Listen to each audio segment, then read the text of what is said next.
Last night, the Boston Celtics tied their second-round series against the Milwaukee Bucks at 2 games apiece as they beat the Bucks by a score of 116 to 108. And while the Bucks' defense late was the problem, the Celtics showed that it's going to be tougher for the Bucks to beat them than they thought. And today, I want to show off why that is. What's up, guys? SCJ here, and if you enjoyed today's video, then make sure to give it a like as it helps out a lot. And if you're new to the channel and or enjoy the NBA, then make sure to hit that subscribe button and notification bell. So as mentioned in the intro, the Boston Celtics beat the Milwaukee Bucks last night by a score of 116 to 108 as they tied the series up at 2-2. The Bucks looked dominant early as they opened up a 10-point lead in the first quarter, but the Celtics' fight and stick-to-itiveness helped them come away with the win here. You could see the good defense that the Bucks showed early in this game here as Tatum screens for Brown and there's no switch. Wes Matthews and Drew Holiday are working, Grant Williams drives, and Lopez is able to get there and show the help. The Bucks were giving Tatum the drop versus Brook and Giannis, all of the space for the pull-up and no other read, and everyone stays home. The Celtics are going to have to make sure that Milwaukee doesn't want to give them that going forward. These next 3 plays are the plays that the Celtics are going to have to make going forward and just force the Bucks to react to. The drop defense is just taking things off the table.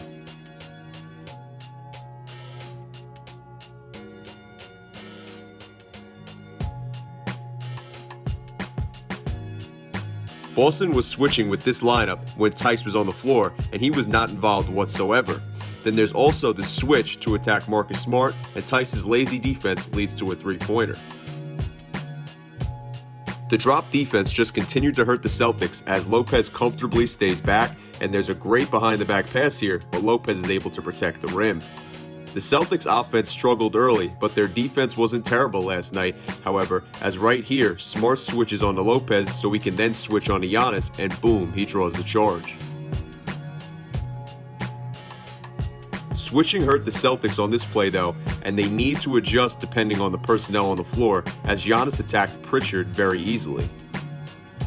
Using Tatum off ball to attack Portis was really good for Boston here, as Tatum is there, Portis is coming up, and they reject and drive and kick. They have to find any way they can get the Bucks in rotation.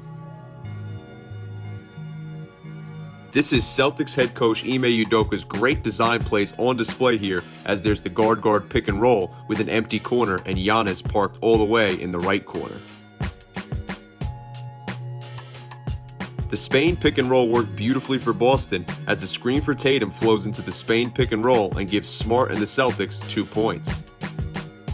Milwaukee really wanted to attack the matchup with Brown, but Tice, despite having lazy defense last night, was very good when protecting the rim or showing the help defense. This is what happens when Horford is hitting shots on the pop versus the drop. You get the defense making changes, and here Tatum attacks, turns into a late switch, then backs it out into an ISO with Lopez on the perimeter for a triple.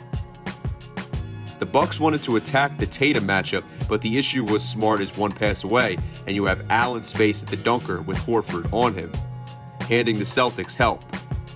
Milwaukee doubled down with the same action.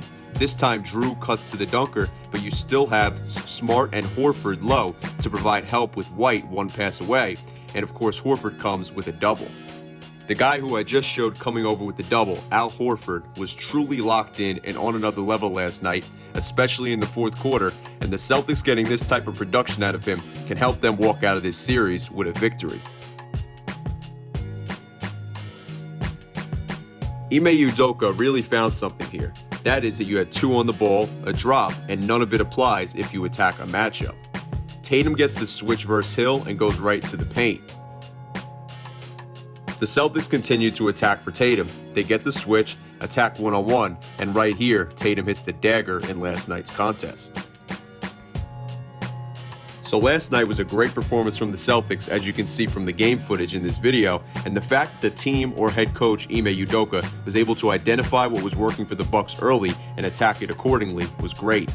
Udoka's great set plays or design plays seem to be why this Celtics team has looked so good, especially over the past month. And while I look at the Bucks as the more talented team, it seems Coach Udoka has been out-coaching Bucks coach Mike Budenholzer the whole series, despite the series being tied, and I think there's something to say for that.